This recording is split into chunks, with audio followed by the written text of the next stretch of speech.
Okay, so malinaw na sinasabi na may dalawang itong layunin. Itong kaligtasan na kaloob ng Diyos na naligtas sila, may dalawa itong layunin. Una, kaya't walang may pagmamalaki ang sinuman. Ito ay layunin ng kaligtasan. Pangalawa, para sa mabubuting gawa na inahanda ng Diyos.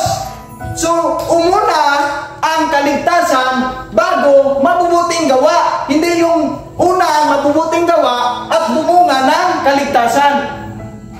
Mga kapatid, una po ang kaligtasan at bumunga na ito ng mabubuting gawa. Sabi ng Biblia. Kaya kung sa pamamagitan ng mabubuting gawa, maligtas tayo, sinabi dito na galing sana sa ating sarili at galing sa ating mga gawa, pagsunod sa utos ng Diyos. Yan sana ang inilagay ni Apostol Pablo, pero hindi niya inilagay. Amen? Kaya ito ay gawa ng Diyos, hindi gawa ng tao, na tayo ay naligtas. So malinaw.